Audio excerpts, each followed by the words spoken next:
Episode 9 is said to have many different connections to both the prequel trilogy, the originals, as well as Star Wars Rebels by writer and director J.J. Abrams and Chris Terrio. This is Mike Zero. If you guys are new to the channel, do make sure to subscribe to see future Star Wars content.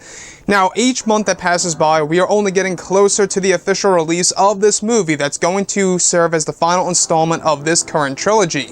Now, these past couple of weeks or so, we've been learning a whole lot more about this film when it comes to some of the set leaks, the set designs, the concept art and storyboard descriptions, etc.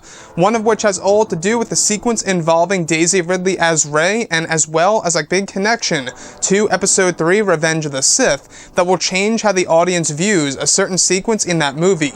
Now, specifically, it's described that one of the scenes that were filmed involved Daisy Ridley in the middle of a 360-degree green screen. It's described to be a sequence in which she is placed inside of a Jedi structure that will bring her through moments of the past in the Skywalker saga. It's described that one of the plans is to insert unused footage of the battle between both Obi-Wan Kenobi and Anakin Skywalker, offering unseen and alternate angles of the fight between the two that will be used in the form of a vision in front of Rey. It's said to change the audience's perspective on the duel between both Anakin and Kenobi, while also adding in new dialogue of those characters that will also be used to form over the unused footage of course, Revenge of the Sith in Episode 9.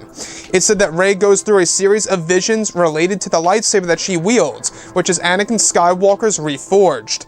So I want to go over a couple of parts about this now. This most certainly sounds very similar to what they are already doing with, of course, The Empire Strikes Back. In case you guys did not know, they are changing certain elements of course, Star Wars The Empire Strikes Back, also known as Episode 5, where we have Luke Skywalker going up against Darth Vader. So basically, there is going to be a massive sequence in which Rey actually travels to a certain Jedi structure and or Jedi temple, in which she sees moments of the past from the prequels to the originals that actually have all to do with Anakin Skywalker's lightsaber that she is currently wielding in this movie.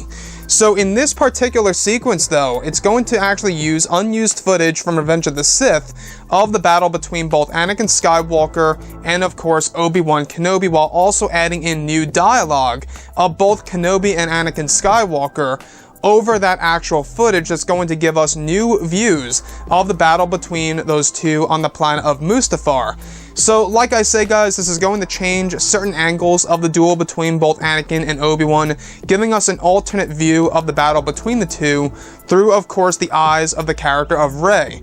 Now, I believe that this sounds pretty amazing and a great way to really kind of just give us a little nod to Revenge of the Sith. A lot of people out there may very well be concerned about this, with every right to be so.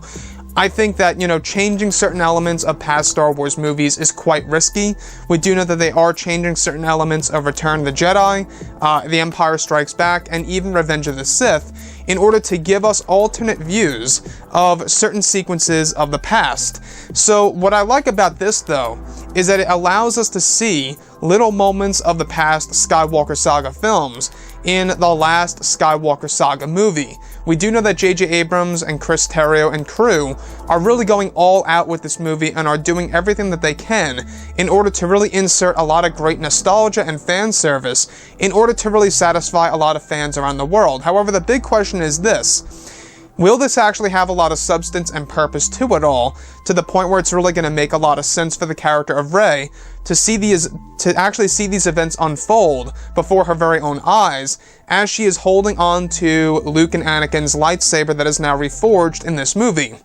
So the one thing that I do want to go over is that this most certainly does lie directly in with what we heard about 6 months ago about plans actually being in place for inserting unused footage of Episode 3 and, of course, Star Wars Episode 9 in the form of a vision of some kind.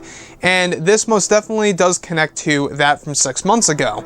How Rey actually does get to see the battle between both Anakin and Obi-Wan for, X amount of time. It might be 5, 8 seconds, maybe even 20 seconds. We're not quite sure.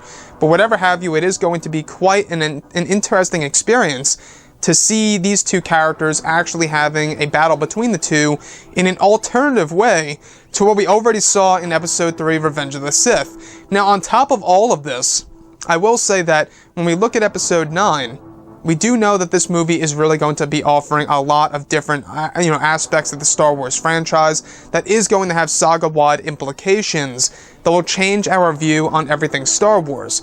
So, if you look at the character of Rey, we do know that she's an important figure in the story and that J.J. Abrams will be treating her very carefully in the movie. Anyways, guys, drop a comment below. Let me know what you think about all of this in the comments. And if you guys did enjoy the content for today, do make sure to drop a thumbs up on this video to support the channel. I thank you all so very much for the kind support, and I'll catch you guys next time.